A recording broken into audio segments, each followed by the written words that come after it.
Para entender que somos ondas, debemos ponernos de acuerdo en el concepto de modelo y para ello, recurriremos a una anécdota personal. Estando un verano frente al mar viendo una puesta de sol, con mi segundo hijo varón que tendría unos 8 años, me dice, papá, el sol se ahoga en el mar, ¿verdad? Antes de contestarle pensé, ¿y si le agregamos que la cordillera hace nacer el sol cada día? Entonces teníamos un modelo que explicaba el comportamiento del sol, menos loco que muchos modelos científicos. Por ejemplo, los antiguos filósofos hindúes pensaban que la Tierra se sustentaba en 4 elefantes y una tortuga.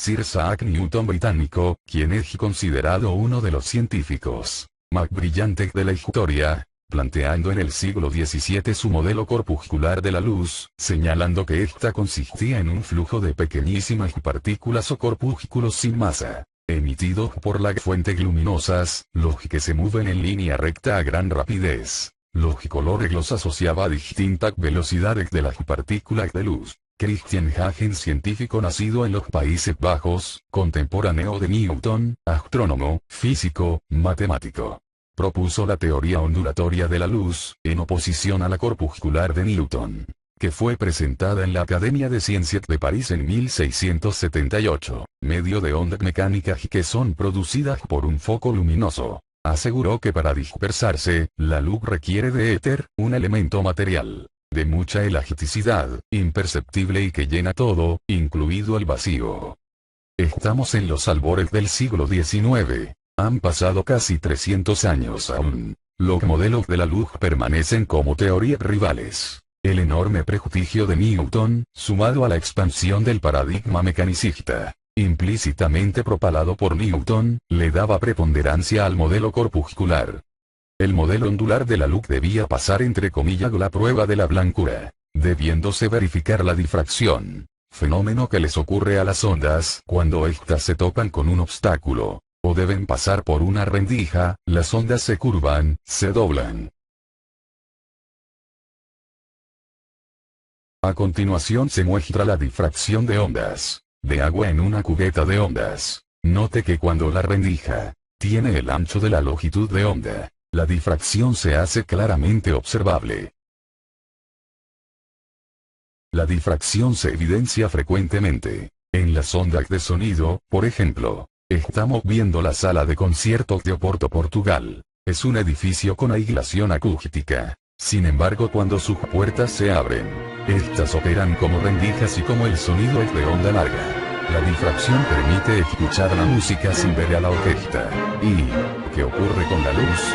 Es una historia muy diferente.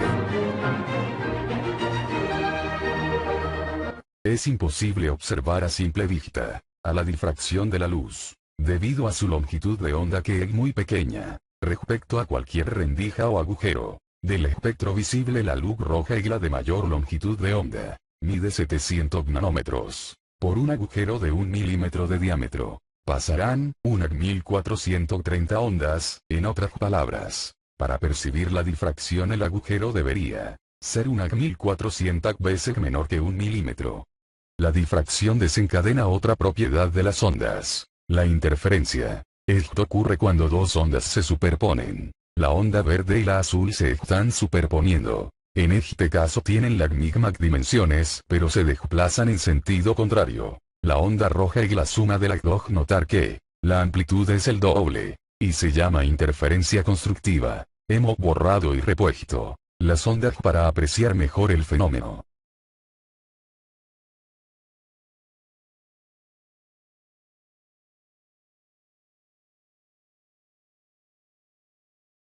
Ahora hemos desfasado a la onda verde en media longitud de onda. En esas condiciones se produce lo que se llama interferencia destructiva. Las ondas azul y verde se aniquilan. La onda roja es el resultado, el que es prácticamente cero. Por eso que luz más luz es oscuridad y ruido más ruido es silencio. Vamos a observar un hermoso experimento hecho en una laguna. Se difractan y luego interfieren las ondas de agua. El fenómeno se ve con toda claridad. Cuando hay interferencia constructiva las aguas se mueven. Si hay interferencia destructiva el agua está en reposo. Esa zona las hemos marcado con rojo. Al cambiar en el experimento las ondas de agua por luz, como lo muestra la figura, esta se interfiere constructivamente y destructivamente, proyectando una zona con franjas claras y otra de oscuridad. Este patrón siempre se repetirá en la interferencia de la luz. Si la luz fuera partícula, se operaría este patrón. Las partículas distribuidas equitativamente a cada lado de las rendijas.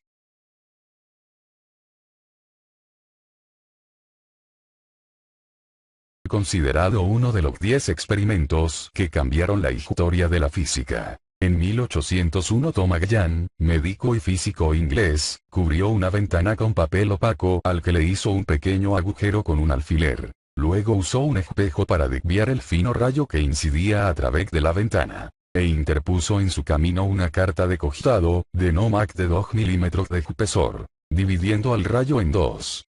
El resultado fue una sombra de bandas luminosas y oscuras alternadas sobre una pantalla, siendo la primera prueba experimental que la luz era una onda ya que se difractaba e interfería.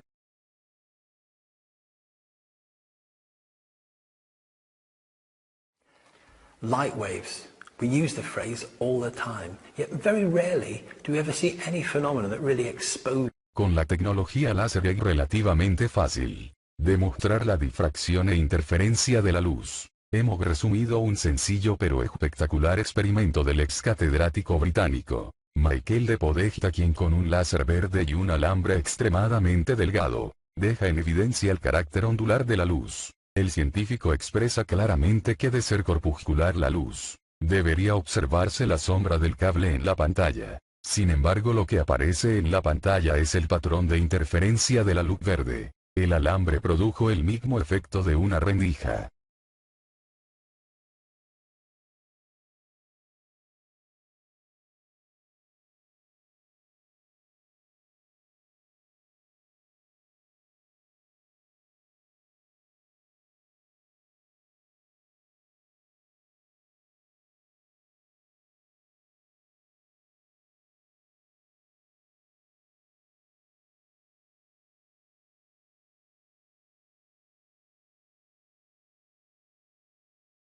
Podría afirmarse que la historia de la ciencia es mucho más entretenida que un culebrón televisivo. A la llegada del siglo XX hay bastante claridad en lo que respecta a las ondas luminosas, pero Einstein piensa lo impensable. Sus teorías más conocidas son la relatividad especial y general. Sin embargo, en 1921, obtiene el Premio Nobel de Física por su increíble explicación del efecto fotoeléctrico, el que ocurre cuando la luz incide sobre una placa de metal es capaz de arrancar electrones, provocando una corriente eléctrica. A principios del siglo XX, la teoría vigente de cómo la luz se movía no encajaba con lo que sucedía cuando se realizaba un experimento fotoeléctrico. En 1905 Einstein publicó un artículo en el que ofrecía una solución que se basaba en la hipótesis de que la luz está formada por partículas discretas o paquetes de energía o cuantos al que se le llamó fotones. Postuló que el fenómeno dependía de la energía del fotón y no de la intensidad de la luz,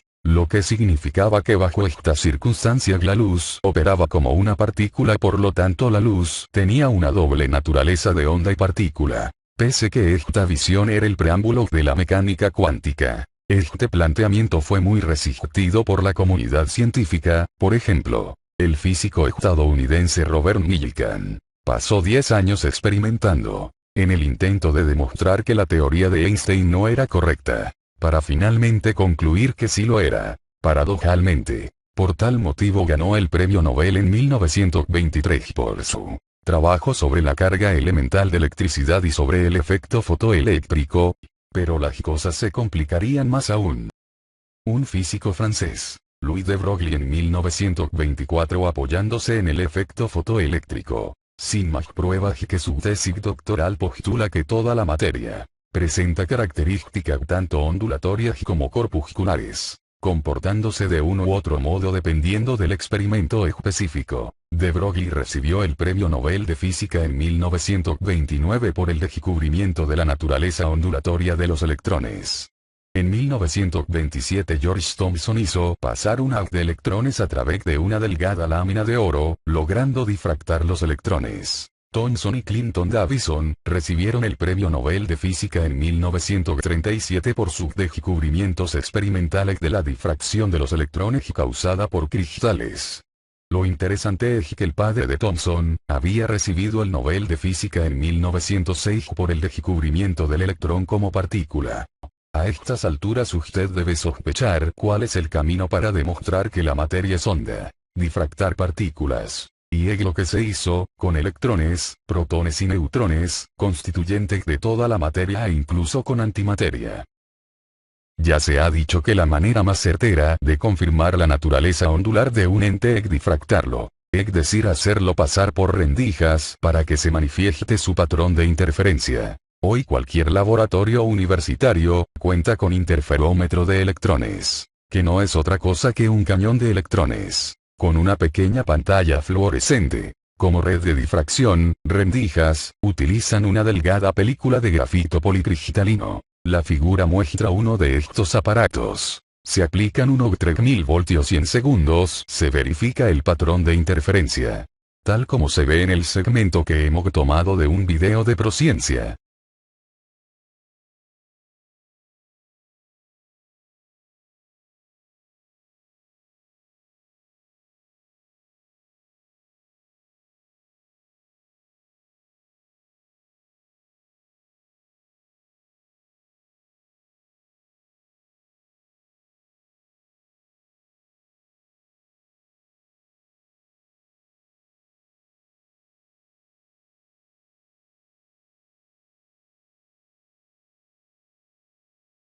Como el electrón es una partícula, al hacer pasar una lluvia de ellos por una rendija, lo que se esperaría que estos se alinearan en dos columnas en la pantalla. Pero los experimentos, y en la actualidad una infinidad de aplicaciones, lo que se observa es un patrón de interferencia ondular. Ante la pregunta ¿por qué no percibimos nuestra condición ondular? Para variar la respuesta es por nuestra longitud de onda. A mayor masa de la materia, menor es la longitud de onda asociada, hasta que desaparece. Frente a cuerpos macroscópicos, un sólido alterado de su posición de descanso tiende a vibrar a cierta frecuencia denominada naturales. Cuando la frecuencia de la fuente emisora de ondas coincide con la frecuencia natural del resonador, objeto que oscila, se llega a una condición conocida como resonancia.